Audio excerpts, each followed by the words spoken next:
meu nome é Lin Alves, sou professora do Instituto de Humanidades, Arte e Ciência aqui na UFBA e coordeno o grupo de pesquisa Comunidades Virtuais aqui na UFBA. Alguns de vocês já conhecem o trabalho da gente e sabem e vêm acompanhando que estamos realizando uma série documental sobre diferentes temas, né? Temas que tensionam e fazem parte do objeto de investigação do nosso grupo de pesquisa. E nesse momento eu estou aqui para convidar vocês para assistir o nosso novo documentário sobre ciência, tecnologia e cultura. Esse documentário ele tem o objetivo de socializar as investigações que vêm sendo realizadas por pesquisadores brasileiros e portugueses dentro desse campo de atuação, né? Ciência, tecnologia e cultura.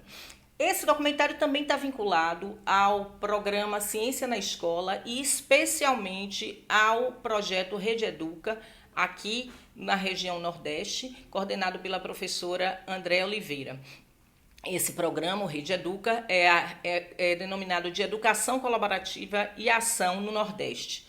E tem o objetivo exatamente de discutir e aprofundar e pensar em práticas que tornem o ensino de ciência mais significativo. Então, o projeto é coordenado pela professora Andréa Oliveira, que é também coordenadora do Programa de Ensino e Filosofia da Ciência aqui na UFBA. Então, durante os episódios, vocês vão poder ouvir professores, pesquisadores, mas também professores e alunos que vêm ao longo desses últimos anos construindo um sentido diferenciado para essa relação ensino e difusão da ciência. Convido a todos a participarem, né, vendo os documentários, compartilhando, comentando e contribuindo para que a gente construa um olhar mais significativo para essa relação do ensino de ciência. Obrigada.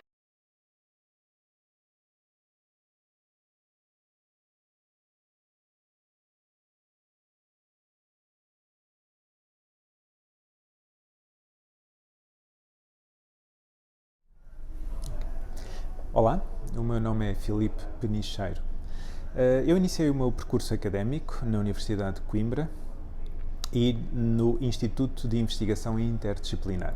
O Instituto de Investigação Interdisciplinar da Universidade de Coimbra é uma entidade que promove investigações que juntam várias áreas. No meu caso, as duas áreas que são alvo de investigação são a História e a Computação. Há alguns anos atrás, a Universidade de Coimbra participou num projeto de divulgação de ciência, no sentido de divulgação também do património cultural da região a sul de Coimbra, em Portugal.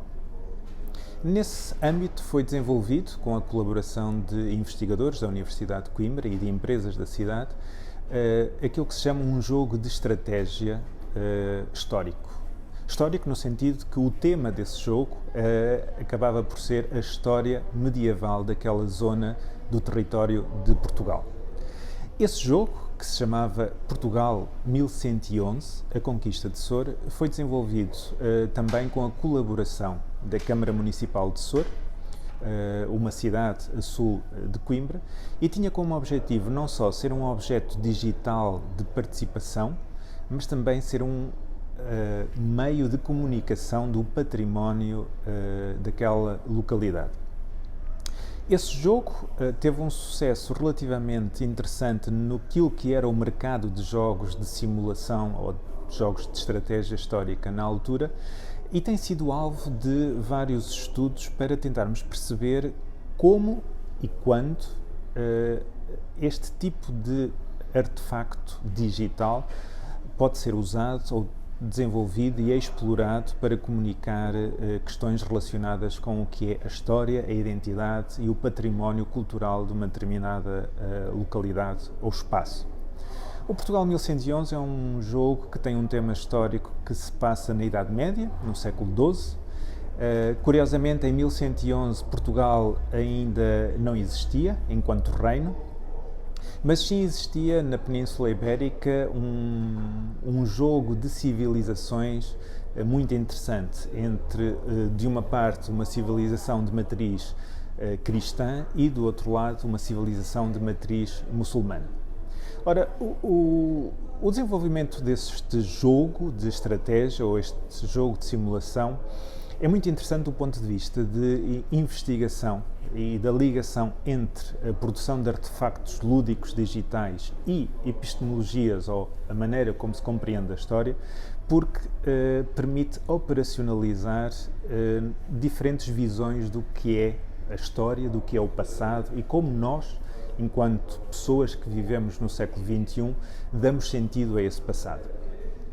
Neste âmbito foi desenvolvido um conjunto de experiências com diferentes tipos de públicos, desde públicos ligados à educação, em escolas, como pessoas que simplesmente adquiriram o jogo e estavam interessadas em experienciar de uma maneira lúdica aquilo que muitas das vezes já conheciam da história.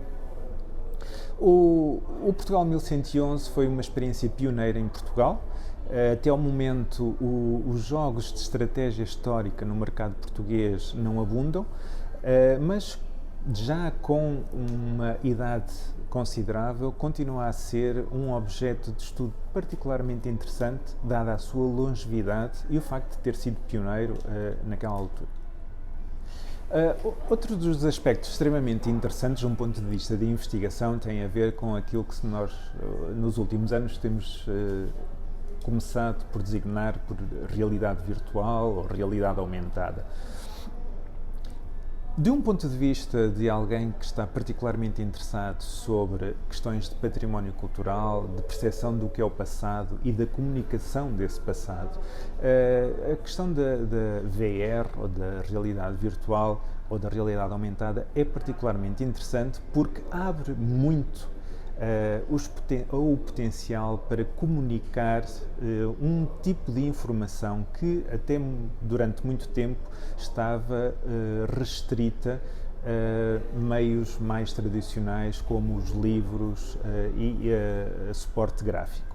O que é que a realidade virtual nos permite alcançar no âmbito do património cultural ou da comunicação sobre o património cultural? Numa palavra, permite-nos contextualizar ainda mais um conjunto de informação. Um dos desafios da comunicação sobre o passado, seja na sua forma histórica ou patrimonial, tem a ver exatamente com o contexto. A questão do contexto é essencial. Nós, muitas das vezes, somos atraídos por determinado tema, ou por uma questão de preferência pessoal, ou por uma questão de contexto geográfico, ou por uma questão de contexto cultural. A utilização de técnicas de realidade virtual, de produtos de realidade virtual, permite-nos colocar essa informação num contexto específico e permite-nos também explorar a forma como nós damos sentido a este tipo de informação. A informação histórica deixa de estar tão descontextualizada e passa a estar num contexto real, como por exemplo uma cidade, quando estamos a fazer um pequeno passeio, onde nos são dadas informações pontuais e contextualizadas sobre determinados monumentos, de determinados locais, determinado património material e imaterial. Há muito desenvolvimento tecnológico neste momento sobre o que é a realidade virtual, ou melhor, a realidade aumentada. Cada vez vai ser mais frequente e mais corrente termos dispositivos móveis que facilmente suportam este tipo de aplicações.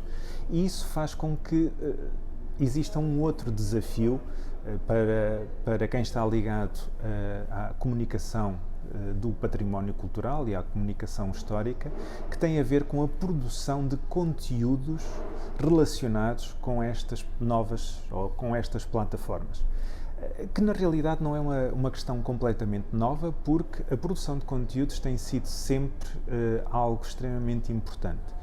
Não só a produção de conteúdos, mas também a reutilização destes conteúdos. Todos nós conhecemos a história de que temos lá algum jogo em casa que jogámos na nossa infância e que gostaríamos de jogar novamente e que muitas das vezes o jogo já não corre no nosso computador. Isso se calhar até é mais visível e compreensível com aquilo que eram os formatos de diferentes vídeos. Ora, a realidade virtual e estes novos estas novas plataformas, simplesmente vêm ampliar um problema já antigo, que é exatamente como produzir conteúdos para estas plataformas que possam ser reutilizáveis e continuamente reutilizáveis em diferentes contextos. Esta questão é particularmente interessante não só no campo da comunicação histórica ou da comunicação patrimonial, mas também no campo da educação. No campo da educação reveste-se de uma particular importância porque cada vez mais os profissionais, os professores, têm uma exigência de cativar, de motivar os seus alunos. E a reutilização de conteúdos previamente validados em outros contextos educativos é uma mais-valia não só para o desenvolvimento da atividade profissional de educação, mas também para a aprendizagem dos próprios alunos. Bom, os educadores, os professores, têm um desafio extremamente interessante, que é apreender e explorar todas estas novas capacidades que a tecnologia nos traz e transformar isto num desafio para os seus alunos. Um dos processos que nós temos vindo a desenvolver, não só na Universidade de Coimbra, tem a ver com o estudo de diferentes formas de interação entre professores e alunos e estas tecnologias para criar um corpo de investigação suficientemente sólido para permitir que outros professores tenham acesso a compreender o processo de entrada desta tecnologia, não só na sala de aula, como nas atividades letivas que eles propõem aos seus alunos. Acaba por ser uma abordagem mais processual para percebermos as várias etapas, os pontos fortes, os pontos negativos que todos estes processos têm. Estes processos são dinâmicos, não há uma receita única e universal que vá solucionar todos os problemas que existem.